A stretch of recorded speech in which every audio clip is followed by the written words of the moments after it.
ఎక్కువ డబ్బులు సంపాదించాలి అనే ఉద్దేశంతో అసలు సేఫ్టీ మెషర్స్ ఫాలో కాకపోతే మాత్రం చాలా ప్రమాదం వస్తుంది. అందుకే ఈ సంఘటన ఒక ఆధారంగా తీసుకుని ఒక ఎంక్వైరీ కమిటీని ఇస్తున్నాను, high level committee. They will go through total scrutiny.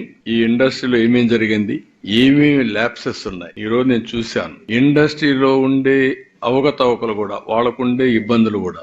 ఈ రోజు ఇంత సీరియస్ ఇష్యూ జరిగిన తర్వాత, ఇంతమంది చనిపోయిన తర్వాత ప్రమోటర్ ఎవరైతే ఫ్యాక్టరీ పెట్టాడో ఈ should have come. That is his responsibility, fundamental duty. రాకుండా ఎక్కడుండే ప్లాంట్ మేనేజర్ కి అప్పచెప్పేసి వెళ్ళిపోయే పరిస్థితికి వచ్చాడు. ఇంతవరకు మా అడ్మినిస్ట్రేషన్ కూడా టచ్ దగ్గర రాలేదు. అది కరెక్ట్ అప్రోచ్ కాదు. నాకు ఇండస్ట్రీస్ రావాలి, అదే మరిగా ఇండస్ట్రీస్ ని గౌరవిస్తాం. మీరు కూడా బాధ్యత తీసుకోవాలి. బాధ్యత తీసుకోకుండా టేక్ ఇట్ ఫర్ గ్రాంటెడ్, మేము పెట్టుబడి పెట్టాం, మా ఇష్ట ప్రకారం చేస్తాం అంటే కుదరదు. ఆ విషయం గుర్తుపెట్టుకోవాల్సిన హెచ్చరిస్తున్నా. ఈ రిపోర్ట్ వచ్చిన తర్వాత ఎవ్వరు తప్పు చేసినా వాళ్ళని వదిలిపెట్టాం.